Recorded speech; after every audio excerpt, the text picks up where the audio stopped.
Yang berhormat Ketua Pembangkang, saya ucapkan terima kasih kerana Ketua Pembangkang amat prihatin nak bagi penjelasan mengenai isu Israel, isu kenyataan dalam Wall Street Journal tadi.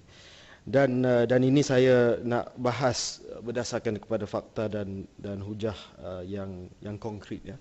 Tidak ada fitnah, tidak ada andaian. Tadi Ketua Pembangkang telah membaca semula petikan daripada Wall Street Journal. Apa yang Ketua Pembangkang baca tadi, saya cuba mengulangi, ya. I support all efforts to protect the security of the state of Israel, a step which he said remains contingent on Israel respecting the aspirations of Palestinians. Betul, Ketua Pembangkang? Itu yang disebutkan tadi. Tetapi saya faham soal contingent, ya, soal perkara ini bersyarat. Tetapi saya nak tanya, kenapa Ketua Pembangkang tak baca sepenuhnya paragraf perenggan tadi dalam Wall Street Journal? Sebab kalau baca sepenuhnya, the meaning is very different dengan izin, ya. Saya baca sepenuhnya. Quote, I support all efforts to protect the security of the state of Israel, said Mr. Anwar, although he stopped short of saying he would open diplomatic ties with the Jewish state, a step which he said remains contingent on Israel respecting the aspirations of Palestinians. Maksudnya, kenyataan ini ada dua bahagian. Maksud yang disampaikan tadi oleh Ketua Pembangkang, I support all efforts to protect the security of the state of Israel, tidak ada contingent. Itu bahagian pertama.